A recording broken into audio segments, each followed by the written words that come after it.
Electric potential के introduction के बाद, बेटा हमने इंट्रोडक्शन अभी दिया, अभी हमने उसका एक लॉजिकल डेफिनेशन नहीं बताया।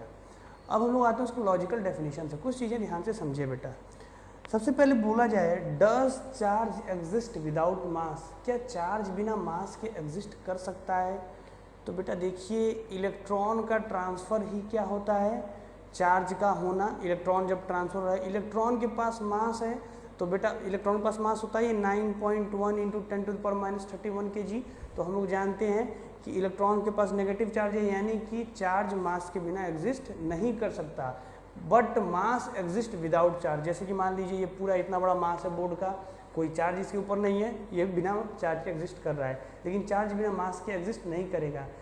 इतना जानने के बाद, इसके बाद भी जब बेटा आप इलेक्ट्रिक पोटेंशियल की बात करते हो तो उसमें मास का कहीं भी जिक्र नहीं होना होता है। यानी अगर आपके माइंड में ये आ रहा होगा कि चार्ज के पास मास है और वहाँ पे उठा के हम चार्ज को उठा के यहाँ पे रख रहे हैं, तो मास की वजह से जो हम लोग वर्क डन कर रहे हैं तो वो वर्क डन इलेक्ट्रिक पोटेंशियल होता है, तो ये बिल्कुल ही रॉन्ग कॉन्सेप्ट अपने माइंड में ला रहे हो। बुक को अगर 2-3 बार पढ़ोगे तो उसमें एक वर्ड लिखा रहता है इलेक्ट्रिक फील्ड। अब इलेक्ट्रिक फील्ड क्या बहुत कॉम्प्लेक्स चीज़ होती है और होती बहुत इजी चीज़ है। अब जानोगे कैसे, ध्यान से समझो। देखो, जब आप इलेक्ट्रिक पोटेंशियल की बात बोलते हो, ग्रेविटेशनल पोटेंशियल की बात हम लोग अभी कर रहे थे बॉल और पाइप वाले केस में, तो हम लोगों ने क्या किया, मास से डील किया। लेकिन जब आप इलेक्ट्रिक पोटेंशियल की बात करते हो तो सिर्फ उन चीज़ों से आप लोग डील करते हो जो चीज़ें इलेक्ट्रिसिटी के अंदर आती हैं। तो इलेक्ट्रिसिटी के अंदर क्या आती हैं, जैसे मान लेते हैं कि ध्यान से समझिए इलेक्ट्रिक पोटेंशियल इस पॉइंट का क्या हुआ। जैसे इसको इस पॉइंट पी पे हमने एक चार्ज को रखा कैपिटल क्यू, अब ये भी पॉजिटिव है, ध्यान से देखिए, और इसको यहाँ पे हम फिक्स कर दिए हैं। अब बेटा जब इस क्यू चार्ज को हम इधर की तरफ लाना चाहेंगे ना, तो ये इसके ऊपर फोर्स लगाएगा, ये भी पॉजिटिव ही है, ये इसको क्या करेगा, रिपेल करेगा। ये चाहेगा नहीं कि ये यहाँ तक आए, ठीक है, ये चाहेगा नहीं यहाँ तक आए। उसके बाद भी अगर तुम ज़बरदस्ती इसको इधर ला रहे हो, इसका मतलब कि ये अगर मान लेते हैं कि एफ फोर्स से इधर की तरफ पुश किया है, तो आपको कम से कम इतना फोर्स तो देना होगा, तभी तो इस पॉइंट से यहाँ मूव करेगा। अब इतना फोर्स दे दिए तो क्या होगा, धीरे धीरे धीरे धीरे मूव करते करते जब आप इसको यहाँ तक लाओगे तो आपने जो फोर्स लगाया वो एफ के इक्वल ही है, ठीक है। डिस्प्लेसमेंट मान लेते हैं कि आपने आर किया हुआ है, तो एफ डॉट आर आपका क्या हो गया, वर्क डन, और ये आपका क्या हो जाएगा, electric potential eight point P. तो हम लोग बोल सकते हैं बेटा, देखिए इसके वजह से ये जो फोर्स इसको फील होता है ना, वो फोर्स फील होता है एक रीज़न से, जिस रीज़न का नाम है, जिस कारण का नाम है इलेक्ट्रिक फील्ड। अगर ये अपने चारों तरफ इलेक्ट्रिक फील्ड नहीं फैलाता तो इसको कोई फोर्स फील होता ही नहीं। उस रीज़न की वजह से इसको फोर्स फील होता है, और उस रीजन की वजह से आपको फोर्स लगाना पड़ता है, तब चार्ज मूव होता है।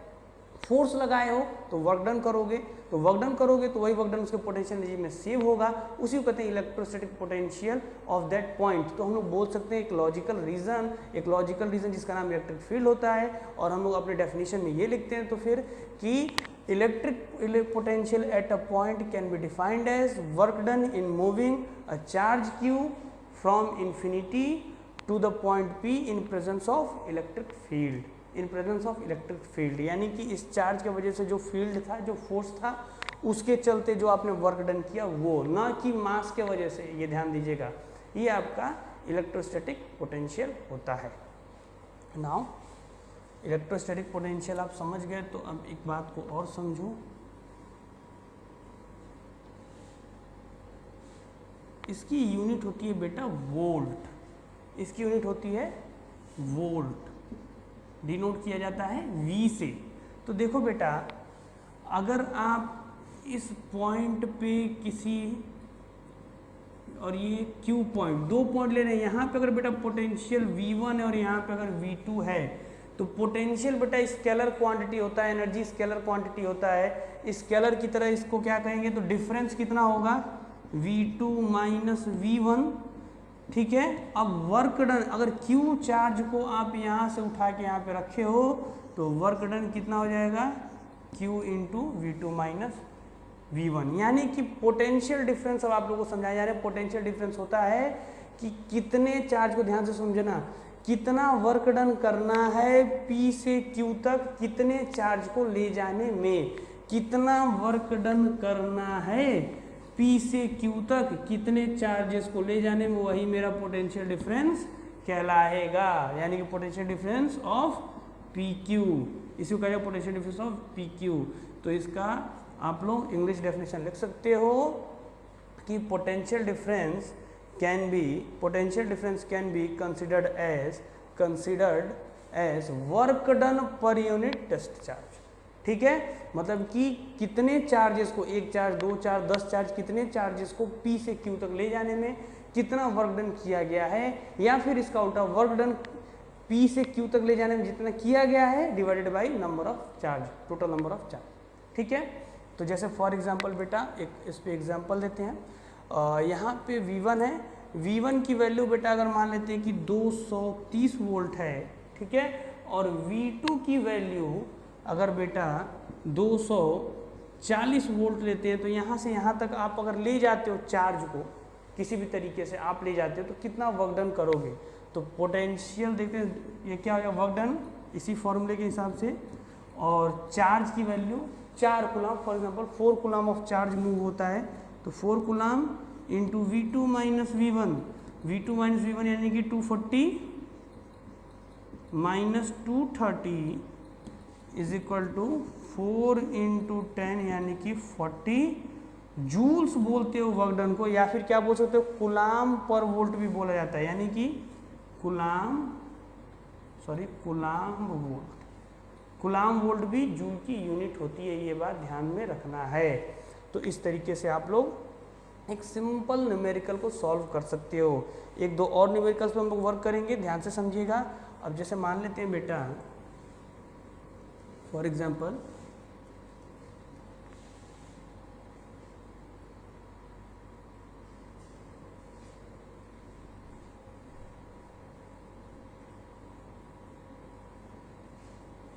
अब कुछ अच्छे क्वेश्चन पे डील करते हैं। अच्छा क्वेश्चन जैसे मान लेते हैं ये एक पॉइंट है और ये एक पॉइंट है, ठीक है, इस पॉइंट से यानी कि A से B तक आपने 6 माइक्रो कूलाम का चार्ज ट्रांसफ़र किया।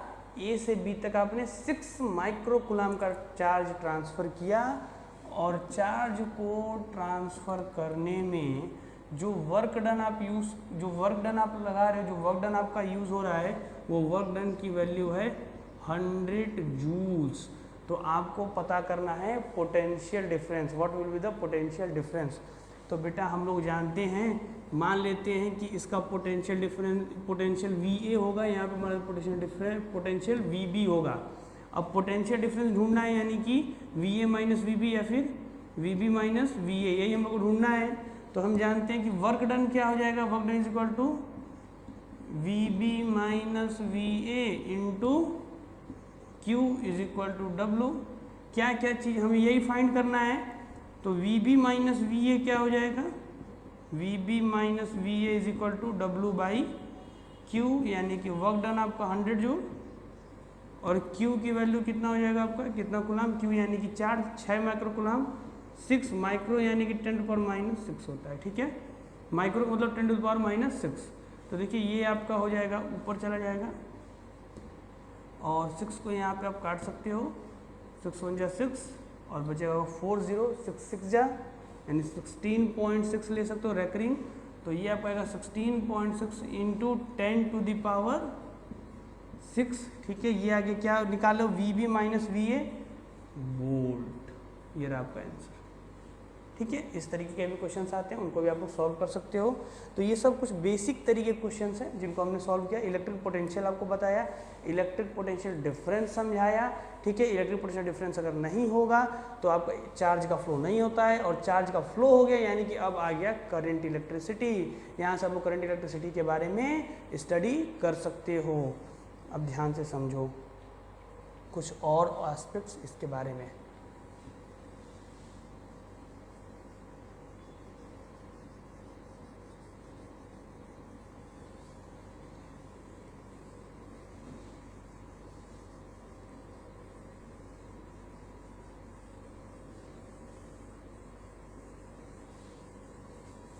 अब जैसे बेटा एक और क्वेश्चन अगर बोल दिया जाए, फॉर एग्जांपल 2 वोल्ट के 3 बैटरीज, 2 वोल्ट के 3 बैटरीज एक साथ सीरीज में लगे हुए हैं,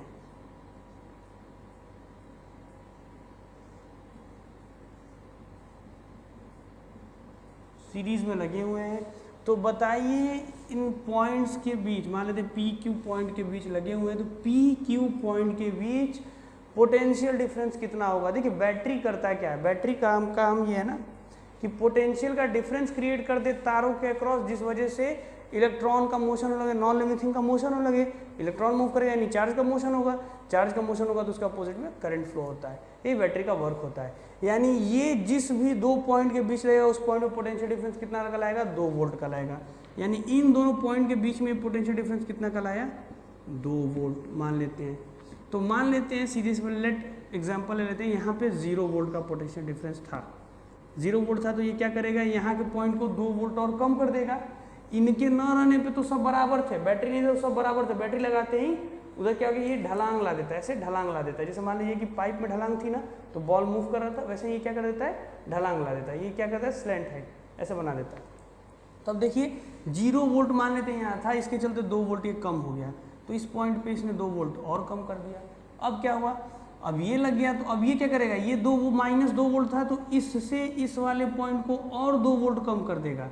यानी कि अगर ये -2 वोल्ट था ये पॉइंट, तो ये बैटरी इस वाले पॉइंट को और 2 वोल्ट कम कर देगा, -4 वोल्ट पे कर देगा, 2 वोल्ट और कम कर दिया। अब ये वाला क्या करेगा, ये वाला बैटरी फिर इस पॉइंट को इससे 2 वोल्ट और कम कर देगा, तो ये कितना हो गया आपका, ये 2 वोल्ट और कम कर दिया, 6 वोल्ट। तो टोटल यहाँ से और यहाँ तक का पोटेंशियल डिफरेंस कितना हो गया, 6 वोल्ट का हो गया। ठीक है, यहाँ से यहाँ तक का पोटेंशियल डिफरेंस कितना हो गया, 6 वोल्ट या -6 वोल्ट, बातें बराबर है। 6 वोल्ट का 2 वोल्ट की बैटरी लगाओ तो 6 वोल्ट बोलिए, यहाँ से यहाँ तक का पोटेंशियल डिफरेंस 6 वोल्ट। ये समझने का एक तरीका है, और इस तरीके को ऐसे, ये तरीका सोचने में या इस तरीके से क्वेश्चन को करने में कोई भी हानि नहीं है। हम लोगों ने सही तरीका, सही चीज़ें यूज़ किया है। आप चाहो तो इसी का वाइस वर्सा उल्टा भी यूज़ कर सकते हो, पॉजिटिव में भी, यानी कि 2 वोल्ट बढ़ा भी सकते हो। जैसे फॉर एग्जांपल दूसरे तरीके से कैसे कर सकते हो, ये बैटरी लगा, ठीक है, मान लेते हैं ये नेगेटिव तो ये पॉजिटिव, तो ये क्या करेगा, इससे इस पॉइंट को 2 वोल्ट उठा देगा, तो ये 0 था तो ये 2 वोल्ट हो गया। ठीक है, फिर यहाँ पे ये नेगेटिव ये पॉजिटिव, तब ये क्या करेगा, 2 वोल्ट पे इसका नेगेटिव वाला, तो पॉजिटिव वाला 2 वोल्ट ऊपर रहेगा, तो इस पॉइंट को 2 वोल्ट ऊपर कर दिया, कितना कर दिया, 4 वोल्ट। इस पॉइंट को क्या करेगा, फिर से 2 वोल्ट। ये भी तरीका यूज कर सकते हो, यही लॉजिकल रीजन है। एक्चुअल में पॉजिटिव 6 वोल्ट का ही डिफरेंस होता है नेट, तो हम कैसे पॉजिटिव आ रहा है वो बता रहे हैं। अब ये सिर्फ पॉजिटिव है, तो ये क्या करेगा, इस 4 वोल्ट से प्लस कर देगा 2 वोल्ट और, तो इस 4 वोल्ट से प्लस कर देगा 2 वोल्ट और, तो ये हो गया 6 वोल्ट। ये तरीका आपका लॉजिकल रीजन हो गया। इस तरीके से आप चाहो तो असेंडिंग ऑर्डर ऑफ, ये असेंडिंग ऑर्डर है, असेंडिंग ऑर्डर में छोटे से बड़ा करते हुए आप पोटेंशियल डिफरेंस निकाल सकते हो। ठीक है, ये एक एक्सप्लेनेशन हो गया। देखिए बच्चों, तो इस पूरे हम लोगों ने इस पूरे क्वेश्चन में देखा कि कैसे असेंडिंग ऑर्डर से हम लोग पोटेंशियल डिफरेंस फाइंड कर रहे हैं। पर एक बात को ध्यान दीजिएगा, अगर ये जो होता है, ये जो लगाया गया, इसको बैटरी बोला जाता है। ठीक है, रफली हम लोग बैटरी बोलते हैं, पर बट बेटा ये बैटरी और सेल 2 अलग अलग टॉपिक हो जाते हैं। अब तक जो भी चल रहा था ठीक है, पर जैसे ही टॉपिक इंट्रोड्यूस होगा हम लोग क्या करेंगे, उसको बहुत सीरियसली लेंगे। अभी तक जो भी चला हमने रफली बोला, बैटरी सब लोग बोलते हैं, लेकिन बेटा ध्यान दीजिएगा, ये जो एक है ना, ये एक फिगर आपको दिख रहा है, इस एक फिगर को क्या कहते हैं, सेल कहते हैं। ये एक सेल होता है। ठीक है, एक सेल वही करता है, पोटेंशियल डिफरेंस क्रिएट करता है, थोड़ा सा कम करता है। और बैटरी क्या होता है, कॉम्बिनेशन ऑफ अ सेल, यानी इन तीनों का कॉम्बिनेशन। अगर मान लेते हैं किसी ऐसे, मान लीजिए किसी बॉक्स में हमने इन तीनों का कॉम्बिनेशन रख दिया, तो ये क्या हो जाएगा, बैटरी हो जाएगा। और अगर सिर्फ एक है तो क्या बोलेंगे, इसको सेल बोलेंगे। काम सबका वही है, दोनों का काम वही है। एक क्या करता है, पोटेंशियल डिफरेंस में थोड़ा सा जो डिफरेंस लाता है वो कम लाता है, स्लाइडर कम लाता है, लेकिन बैटरी क्या करता है, बहुत ज़्यादा का डिफरेंस ला देता है।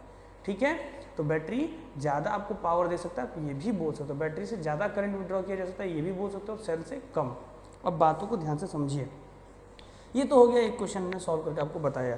तो इस बेस्ड में जैसा कुछ क्वेश्चंस को और सॉल्व करते हैं। 3 सेल्स 4-4 वोल्ट के अगर पी क्यू के बीच लगा दिए जाएं, तो फिर बताइए पी क्यू के बीच पोटेंशियल डिफरेंस कितना होगा। 3 सेल हमने यूज़ किया, ठीक है, 3 सेल्स हम यूज़ कर रहे हैं, 3 cells, we are using 3 cells of 4 volt each across a point P and Q, then identify the potential difference। potential difference find कीजिए। तो फिर वही बात, P वाला मान लेते हैं 0 में, यह खुद से मानना पड़ता है, खुद से आप मान सकते हो 0, 0 आप कहीं भी ले सकते हो, 0 पे है तो 0 से +4 पे क्या कर देगा इस पॉइंट को, तो मान लेते हैं, तो एक थोड़ा सा और बेनिफिशियल के लिए आप इसको कुछ और भी वैल्यू अलॉट कर दो, जैसे P है Q है तो इसको S इसको R कर दो, तो इससे जो S होगा वो +4 हो जाएगा S पॉइंट। अब S से R क्या रहेगा, ये भी +4 पे रहेगा, तो +4 करोगे तो कितना हो जाएगा 8, R 8 पे हो जाएगा। इसके बाद जो Q होगा वो क्या हो जाएगा, वो भी +4 हो जाएगा, यानी कितना हो जाएगा ये +12। ठीक है बच्चों, तो आप देखिए P और Q के बीच पोटेंशियल का डिफरेंस कितना है, 12 वोल्ट का है। ठीक है, इस तरीके से आप कर सकते हो। और अगर थोड़ा सा घुमा के दिया जाए, घुमाना क्या, एक ही चीज़ है, मान लेते हैं यहाँ पे अगर हमने 5 वोल्ट की बैटरी लगा दी, ठीक है, कुछ इस तरीके कर दे, 5, 3 ऐसे भी कर सकते हैं, तो भी वही चीज़ कीजिए, सिंपली ये 4 में 5 जोड़ेंगे 9, और फिर उसके बाद से क्या करेंगे 9 में 4 जोड़ेंगे तो कितना हो जाएगा 13, तो अब क्या हो जाएगा 13 वोल्ट। इस तरीके से now the problem of energy, कैसे एनर्जी को फाइंड करोगे। अब मान लेते हैं बेटा ये 4 ही था, इसको हटाइए।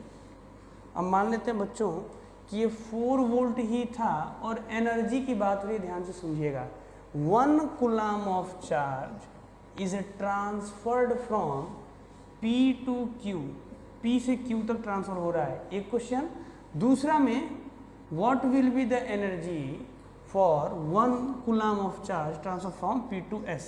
अगर 1 कूलम का चार्ज एक सेल से होके गुजरे तो कितना एनर्जी वो पाएगा, या फिर 1 कूलम का चार्ज पूरी बैटरी से, बैटरी का जो पूरा सेल का जो कॉम्बिनेशन है, तीनों सेलों का जो कॉम्बिनेशन उससे होके गुजरे तो कितनी एनर्जी उसकी होगी। ये क्वेश्चन है, 2 क्वेश्चन आपसे पूछा गया।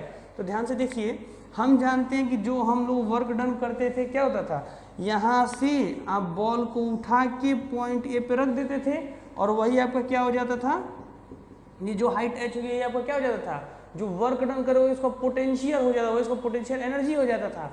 तो ठीक है, तो वही काम यहाँ पे भी, जो आप यहाँ से यहाँ तक जाने में वर्क डन कर रहे हो वही नहीं इसका पोटेंशियल एनर्जी होगा। तो work done is equal to क्या होता है Q/V। तो यहाँ पे देखिए वर्क इज इक्वल टू क्या हो जाएगा, ये आपका work done, sorry not this, ये नहीं, थोड़ा सा ध्यान देंगे, W/Q is equal to V होता है बेटा। तो वर्क डन क्या हो जाएगा यहाँ पे VQ, ठीक है, ये हो जाएगा QV, work done is equal to QV बोला जाएगा। यानी कि 1 कूलम का चार्ज 4 वोल्ट से गया तो यहाँ पे वर्क डन हो जाएगा आपका 1 × 4, थोड़ा सा यूनिट पे ध्यान दीजिएगा, 4 कूलम वोल्ट। कूलम वोल्ट को क्या बोला जा सकता है, जूल। अभी हमने थोड़ी देर पहले बताया था, तो इतना 4 जूल की एनर्जी होगी 1 कूलम के चार्ज के पास जब वो एक सेल से होके गुजरेगा। और सबसे होके गुजर रहा है, तब देखते हैं, तो सबसे होके गुजर रहा है तो पोटेंशियल डिफरेंस है 12 वोल्ट का और इंटू 1 कूलम, तो टोटल एनर्जी 12 कूलम वोल्ट या फिर 12 जूल। तो ये 2 आंसर्स आपके सामने आ गए। ठीक है, तो ऐसे आप एनर्जी और वोल्ट और जूल, चार्ज, कुछ भी कोई 2 दिया हो, तीसरे के बारे में पूछे तो आप लोग बता सकते हो। ठीक है, तो हमने ये पोटेंशियल को लगभग यहाँ पे फिनिश किया। अब अपने नेक्स्ट वीडियो में अच्छे कॉन्सेप्ट्स के साथ, अगले नए तरीके के एक्सप्लेनेशन के साथ इलेक्ट्रिक करंट पे हम लोग डील करेंगे, क्योंकि अब हम लोग इस पोजीशन पे आ गए हैं। Now we are in a position to completely understand the concept of the electric current. ठीक है, अब हम लोग इस पोजीशन पे आ चुके हैं। तब तक आप इन वीडियो को देखिए और सीखने की कोशिश कीजिए।